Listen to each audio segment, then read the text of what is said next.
Welcome back, baseball fans. The 1979-82 Fall League draft, first round draft, wrapping up the back half, the final 16 picks. We saw picks 1 through 16. We'll get to 17 through 32, and the first round will be done. And I think we might do a big pause because this is a fall league, and we need to transition into the spring of the older timeline from 1971 to 1974. So this might be the last time we do this time of year.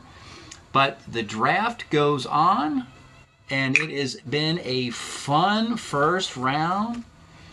We left off with the Texas Rangers taking Beer Stein and his .330 batting average with their pick. Next on the clock would be the Houston Astros. And Houston had some solid guys to consider amongst their own. Alan Ashby, Cedeno, Jose Cruz, and Ken Forsch. In the rookie class, there's a Bill Duran in there. Not too much else of use. But it seemed like these one of these four guys is going to be it because these are cornerstone players. And it would be Cesar Cedeno. 1980 Cedeno would be their only pick. Waiting, and teams announce two guys when they know they definitely want that second guy. And the Astros are still not sure. So play it safe. Just take the one guy. Makes the draft slightly longer. Not a big deal. Don't commit to that second player if you're not comfortable with it. So they took 80 Cedeno, 309, 854 OPS, double-A stealer. What needs to be said? Best Astro of this timeline I play from 1969 to 1984. Cesar Cedeno for your Houston Astros. Next on the clock, your Detroit Tigers. And it just is not the right time for the Tigers yet. But next year, 1983, and of course 1984, things are going to drastically change. But right now, Tigers are kind of eating it a little bit in this division. We have John Hiller, Aurelio Lopez, Dave Rozema, Lou Whitaker. They had in the farm system, Wayne Krenchicki is kind of a platoon third baseman. Reed Nichols, stolen away from Boston, could play the outfield, but their outfield is full. So they decided on, with their first pick, Senor Smoke himself, Aurelio Lopez, his best year, 1979. Unfortunately, you cannot bridge the 79 Lopez to the 84 Willie Hernandez because that's 5 years apart, but you get the idea. Aurelio Lopez, and they also said, let's pick up John Hiller for one more year. At age 36, he's not that particularly good, but he's John Hiller, and he's left-handed, and he's a Tiger, and lefties are always valuable in Strat, so he was their second choice. Next up, the Phillies. They finally got the rights to Pete Rose that they've been missing the last couple years. So, of course, they're going to pull the plug on the 1979 Pete Rose, free agent, but this time he was actually legitimately involved in a trade to the Phillies from the Mets. 331, 848 OPS. He can still steal a little bit of bases. First year at first, 48. And then once this card is up, they'll go to the 1981 card. And they weren't done. The Phillies, their second pick in the year of 79 would be Larry Boa because of the defense. He only hit 241, and he could hit 141. I wouldn't care. He's a 1E7 shortstop. OMG, folks. That's how you win a World Series. And you got Tug McGraw in your bullpen, too. That's two reasons. Yeah, so you get a 1E7 at short, and you're on the short track of going to the World Series. So there's that. All right, next up, the Expos. Big splash, big off-season trade. They could have drafted Warren Cromartie. They could have drafted Steve Rogers in the first round. They'll wait on those guys. And they did not select Tim Wallach as a rookie because they already have Larry Parrish at third base still. So they went all in on the 1982 Al Oliver. That's a 4-year contract. 331, 906 OPS to play first base. And most importantly, to be a left-handed bat on a heavy right-handed hitting Expo team. So Imagine Al Oliver's 82 performance on that famous Blue Monday Expo team that almost went to the World Series. So, or did they almost go to the World Series? No. They almost went to the League Championship Series. There's that. Okay. All right, next up on the clock, you got the Cubs. And the Cubs are like, they like to zig when everybody else zags, or, which I think is a big excuse to say we're not really sure what we want to do. But they decided, let's just hit a bunch of home runs and see what happens. So they decided to pick up Bobby Mercer's 81 card at age 35, 801 OPS, but it's all loaded against right-handed pitching, monster home runs, and they doubled up by also taking 81 Wayne Nordhagen, who hits 308 with a 780 OPS. So they're going to bash their way closer to the division title, are the Chicago Cubs. Yeah, they didn't feel like Rick Russell or Mike Krukow were first-round picks, and can you blame them? All right, next up, your Milwaukee Brewers. They could have improved Robin Yount to his 1982 MVP status, but they did not. They did not do that in this particular instance because 1980 Cecil Cooper, folks, might actually be better. Cecil Cooper at 352. Robin Yount only hit 331 when he won the MVP. But if some guy named George Brett didn't exist, Cecil Cooper would have been your 1980 American League Most Valuable Player. 926 OPS, my goodness, great fielder. Cecil Cooper, Milwaukee Brewers, no-brainer. One of the better picks in the round. Next up, the Las Vegas expansion team, and oh, they got a little kid. They got a rookie, a really good rookie on the high ceiling, or whatever you call that, low floor, whatever you want to call that nonsense. 1982, Leon the Bull Durham, age 24, Chicago Cub, hit 312, 909 OPS, an ace stealer, 22 home runs. And it's not a head-scratching move because they have Chris Chambliss on the keeper list. And Chris Chambliss just got a call from his agent, and his agent said, relax, Chris, they're going to put Durham in center field. That's right, folks. Leon Durham is going to be forced into center field into year one so that Chris Chambliss can play first base. And they both can coexist on this squad. So, yeah. Congratulations, Leon Durham and the Las Vegas Rivieros. Next up, oh boy, folks, the New York Yankees. Finally, we have been waiting for Rich Gossage to arrive in New York. It did not happen in the 77 or 78 or 79 or seasons. But it's happening now in the 81 Rich Gossage, and arguably the best one. The year of the strike, Gossage had a 77-cent ERA and a 77-cent whip to go with it. Rich Gossage, arguably his best year ever, even though it was the strike year at age 29. And they also doubled up by taking a very productive Larry Milbourne in the year of 81. The year of the strike, you get some stats that go a little haywire. And Larry Milbourne hit a career-high 313. They could play all three infield positions as a 3. Very versatile player. They also picked up Dave Rader in the offseason, a 320 hitting catcher. And these Yankees, you see a little bit of desperation, but they got to win the World Series sooner or later. May as well do it now, or attempt to. Gossage and Milbourne will help in the way, help along the way. All right, next up, the Cleveland Tribe, the Clevetown Indians. They had, they could have made Toby Harrah better with his 82 season, but they figured his 79 season is more than enough. They had Dwayne Kuiper, Rick Manning, Burt Bihone, Blyleven, and Andre Thornton. And it came down to 81 Blyleven versus 82 Thornton, and we had to go to the Hall of Famer. And Burt Blyleven's the first-round pick. Andre Thornton's 33 home run year of 82 will most likely be the second-round pick. This is also Blyleven's first year in Cleveland, historically, after a couple seasons in Pittsburgh, including a World Series ring for the Pirates in '79.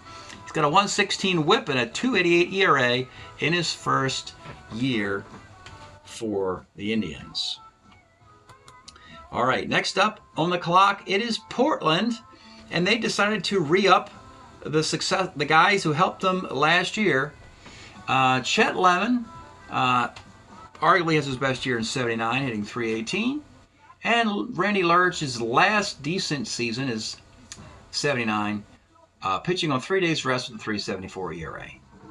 Nothing's flashy. Portland's trying to run it back as a surprise playoff team from a year ago.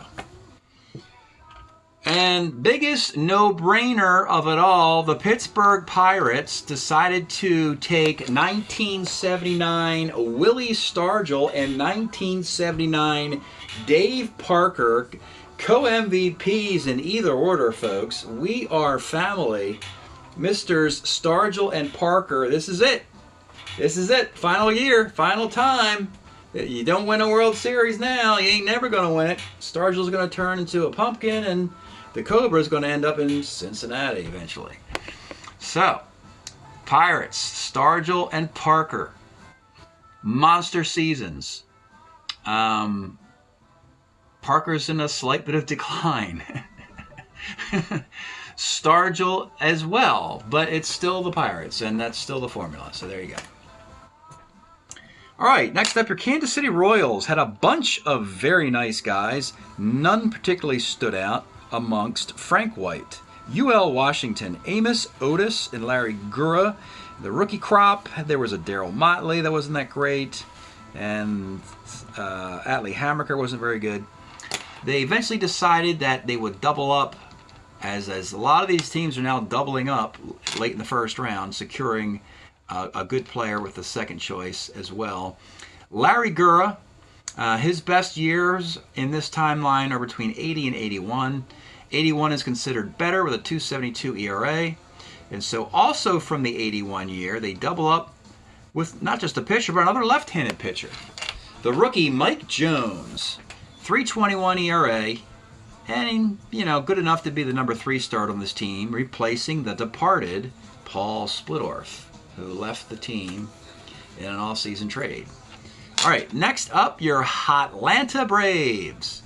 We have not seen an improved player in this portion of the draft yet, but we are about to.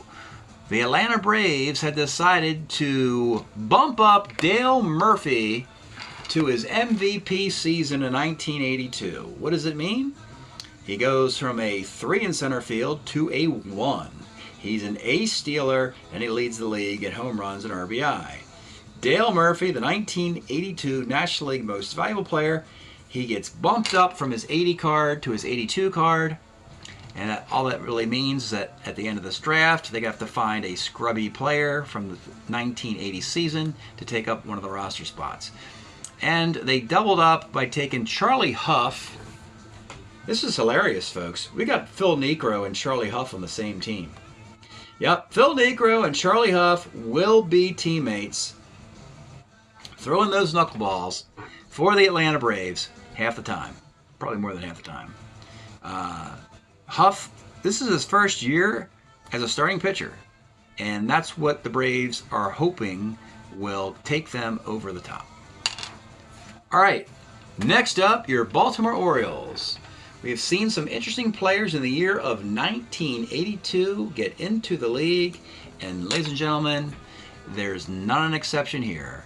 Your 1982 Baltimore Orioles Rookie of the Year, Cal Ripken, age 21, makes his debut for the Baltimore Orioles with his 82 card, and guess what, folks? He's going to play the whole year at third base. That's right, folks. He's going to play at third the whole year because they're going to run back Mark Belanger in this draft to play short with his Gold Glove.